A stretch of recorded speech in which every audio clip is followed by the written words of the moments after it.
Hi friends आमी Soma सोमाज cooking चैनेले आपनादेर सबाइके स्वागत। आज आमी आपनादेर पाका आमेर कुल्फी बानिये देखाबो। मात्र दुटो उपकरण दिएई आपनारा एई कुल्फी तैरी करते पारबेन और बानानो एत सहज जे छोटो बड़ो जे केउ एकबार देखलेई एई कुल्फी तैरी करते पारबे। चलुन ताहले एखन एई रेसिपिटी देखे निन। भिडियोटी भालो लागले लाइक और शेयर करार अनुरोध रइलो। पाका आमेर कुल्फी तैरी करार जोन्नो प्रथमे आमी नियेछि एकटी बड़ो साइजेर पाका आम।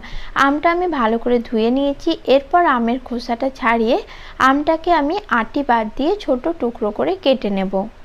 आमटा आमी छोटो टुकरो करे केटे नियेछि। एखन एई आमेर टुकरोगुलोके आमी एकटी मिक्सचार जारेर मধ্যে दिए दिচ্ছি আর দিয়ে দিচ্ছি 1/4 কাপ চিনি। एरपर आम और चीनीटाके खूब भालोभाबे ब्लेंड करे एकटा स्मूथ पेस्ट तैरी करे नेब। आमटा आमी खूब भालो करे ब्लेंड करे नियेछि देखुन। एरपर आमेर एई मिश्रणटाके एकटा बड़ो बाटिर मধ্যে आमी ढेले निচ্ছি और एर मধ্যে दिए दिচ্ছি 1 কাপ जल। এখন आम और जलटाके एकटा हैंड उइक्সের সাহায্যে खूब भालो करे मिशिয়ে नेब। मेशानो হয়ে গেলে एर घनत्वटा ठीक की रकम होबे एकटु लक्ष्य करे देखुन। एरपर आमी कुल्फिगुलो बानिये नेब।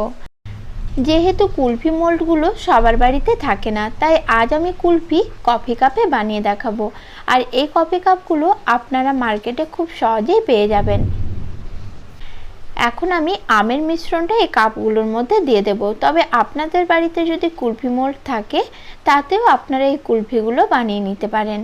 সবকটা কাপে মিশ্রণটা দিয়ে দেওয়ার পর আমি ছোট ছোট করে সিলভার পেপার কেটে রেখেছিলাম সেটা দিয়ে কাপের মুখগুলো খুব ভালো করে বন্ধ করে দিচ্ছি যাতে কুলফিটা ঠিকঠাক বসে ও কুলফির ওপরে বরফ না জমা হয়। সবকটা কাপের মধ্যে সিলভার পেপার আমি দিয়ে নিয়েছি। এরপর ওপর থেকে একটা ছুরির সাহায্যে ছোট ছোট এইভাবে ছিদ্র করে নিচ্ছি। এর মধ্যে করে আমি কাঠিগুলো দিয়ে দেব। দেখুন এইভাবে করলে কাঠিগুলো খুব সহজেই দিয়ে নেওয়া যায়। এরপর এই কুলফিগুলোকে আমি সারা রাত্রি ডিপ ফ্রিজের মধ্যে রেখে দেব। এতে কুলফিগুলো ঠিকঠাক সেট হয়ে যাবে। দেখুন পরের দিন আমি ফিরে এলাম আর এখন কুলফিগুলো পুরোপুরি তৈরি হয়ে গেছে। ওপর থেকে আমি পেপারটা সরিয়ে নিচ্ছি। দেখুন প্রতিটা কুলফি খুব সুন্দর তৈরি হয়েছে।